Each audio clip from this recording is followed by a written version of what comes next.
नमस्कार दोस्तों, आज हम आपको बताएंगे रंगों के त्योहार होली और मुसलमानों के त्योहार शब-ए बारात के बारे में। पहले हम बताते हैं आपको होली का त्योहार क्यों मनाया जाता है। होली क्यों मनाई जाती है? होली जिसे रंगों का त्योहार के रूप में जाना जाता है, फाल्गुन यानी कि मार्च के महीने में पड़ने वाली पूर्णिमा के दिन इसे मनाया जाता है। होली मनाने के लिए तेज संगीत, ड्रम आदि के बीच विभिन्न रंगों और पानी को एक दूसरे पर फेंका जाता है। भारत में कई अन्य त्योहारों की तरह होली भी बुराई पर अच्छाई की जीत का प्रतीक है। प्राचीन पौराणिक कथाओं के अनुसार राजा हिरण्यकश्यप की एक पौराणिक कथा है जिसके साथ होली जुड़ी हुई है। हिरण्यकश्यप प्राचीन भारत में एक राजा था जो एक दानव की तरह था। वह अपने छोटे भाई की मृत्यु का बदला लेना चाहता था जिसे भगवान विष्णु ने मार दिया था। इसलिए सत्ता पाने के लिए राजा ने वर्षों तक प्रार्थना की। अंत में उसे एक वरदान दिया गया, लेकिन इसके साथ ही हिरण्यकश्यप खुद को भगवान मानने लगा और अपने लोगों से उसे भगवान की तरह पूजने को कहने लगा। क्रूर राजा के पास प्रहलाद नाम का एक जवान बेटा था जो भगवान विष्णु का बहुत बड़ा भक्त था। प्रहलाद ने कभी अपने पिता के आदेश का पालन नहीं किया और भगवान विष्णु की पूजा करता रहा। राजा इतना कठोर था कि उसने अपने ही बेटे को मारने का फैसला किया क्योंकि उसने उसकी पूजा करने से इनकार कर दिया। होली का त्योहार किस प्रकार मनाया जाता है? हिरण्यकश्यप ने अपनी बहन होलिका से पूछा, जो आग से प्रतिरक्षित थी। उसकी गोद में प्रहलाद के साथ अग्नि की एक चिता पर बैठना था।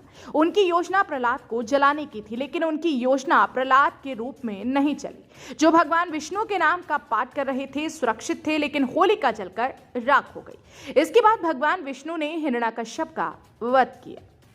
होली रंग का हिस्सा कैसे बनी? यह भगवान विष्णु के पुनर्जन्म की अवधि के लिए है। यह माना जाता है कि भगवान कृष्ण रंगों के साथ होली मनाते थे और इसलिए वे लोकप्रिय थे। वह वृंदावन और गोकुल में अपने दोस्तों के साथ होली खेलते थे, गांव भर में फ्रैंक किया और इस तरह इसे एक सामुदायिक कार्यक्रम बना दिया। यही वजह है कि आज तक वृंदावन में होली का उत्सव बेजोड़ है। होली एक वसंत त्योहार है जो सर्दियों को अलविदा कहता है। कुछ हिस्सों में उत्सव वसंत फसल के साथ भी जुड़े हुए हैं। नई फसल से भरे हुए अपने भंडार को देखने के बाद किसान होली को अपनी खुशी के एक हिस्से के रूप में मनाते हैं। इस वजह से होली को वसंत महोत्सव और काम महोत्सव के रूप में भी जाना जाता है। होली एक प्राचीन त्योहार है। होली सबसे पुराने हिंदू त्योहारों में से एक है और यह संभवतः ईसा के जन्म से कई शताब्दियों पहले शुरू हुआ था।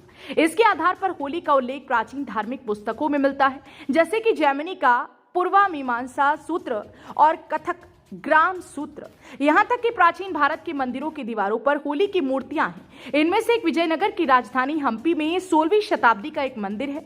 मंदिर में होली के कई दृश्य हैं जिनकी दीवारों पर राजकुमारों और राजकुमारियों को दिखाया गया है और उनकी नौकरानियों के साथ राजमिस्त्री भी हैं जो राजमहल में पानी के लिए चिचड़ी रखते हैं।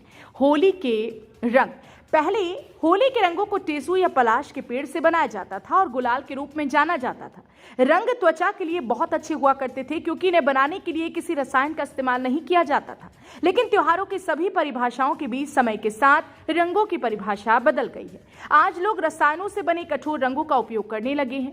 होली खेलने के लिए भी तेज रंगों का उपयोग किया जाता है जो खराब है और यही कारण है कि बहुत से लोग इस त्योहार को मनाने से बचते हैं। हमें इस पुराने त्योहार का आनंद उत्सव की सच्ची भावना के साथ लेना चाहिए। होली का उत्सव।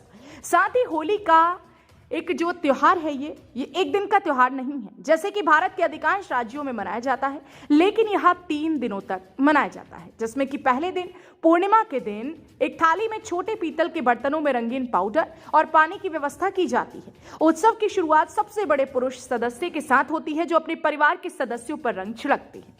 दूसरे दिन इसे पुणों के नाम से भी जाना जाता है। इस दिन होलिका की प्रतिमाएं जलाई जाती हैं और लोग होलिका और प्रहलाद की कहानी को याद करने के लिए अलाव जलाते हैं। अपने बच्चों के साथ माताएं अग्नि के देवता का आशीर्वाद लेने के लिए 5 राउंड की अग्नि को एक दक्षिणाव्रत दिशा में ले जाती हैं। और तीसरे दिन इस दिन को पर्व के रूप में जाना जाता है। यह होली के उत्सव का अंतिम दिन होता है। इस दिन एक दूसरे पर रंगीन पाउडर और पानी डाला जाता है। राधा और कृष्ण के देवताओं की पूजा की जाती है और उन्हें रंगों से रंगा जाता है।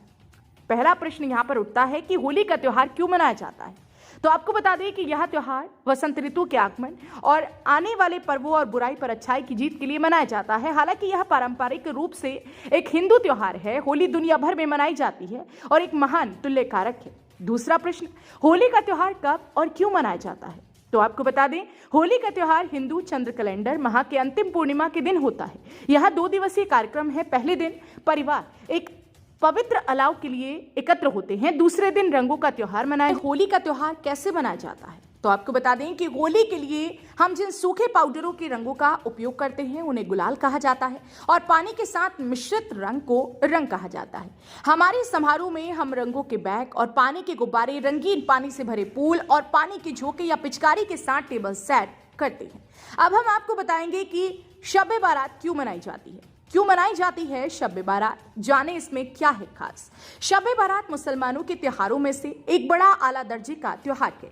मुसलमानों की ऐसी धारणा है कि अगर इंसान शब-ए बारात की रात शिदक यानी कि सच्चे दिल से अल्लाह की इबादत करते हुए अपने गुनाहों से तौबा की जाए तो अल्लाह उनके हर गुनाह को माफ कर देते। इस्लामिक मान्यताओं में भरोसा रखने वालों का ऐसा मानना है कि अगर इस रात सच्चे दिल से अल्लाह की इबादत की जाए और अपने गुनाहों से तौबा की जाए तो अल्लाह इंसान को हर गुनाह से बरी करते हैं या मगफिरत देते हैं। इस बार ये पर्व 18 व 19 मार्च को मनाया जाएगा। इतना खास क्यों है शब-ए बारात? शब-ए बारात की रात दुनिया से विदा हो चुके लोगों की कब्रों पर जाकर उनके हक में मगफिरत यानी कि माफिर की दुआ की जाती है।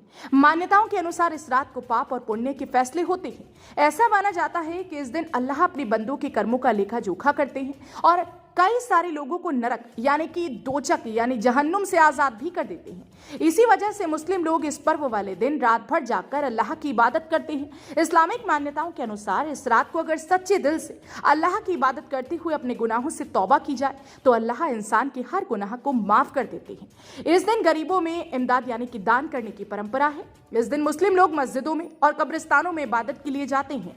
इसके साथ ही घरों को सजाया जाता है, रोजा रखा जाता है। लोग पूरी रात अल्लाह की इबादत करते हुए बिताते हैं। इस दिन लोग नमाज पढ़ने के साथ अल्लाह से अपने पिछले साल हुए गुनाहों की माफी मांगते हैं। ऐसा माना जाता है कि इस दिन अल्लाह कई सारी रूहों को जहन्नुम से आजाद करती है। तो आपको हमारी ये दोनों त्योहारों की कहानी कैसी लगी हमें कमेंट में जरूर बताएं और ऐसी ही खबरों के लिए देखते रहें India plus news. Bureau report, India plus news. India plus news, सिर्फ वही जो सही।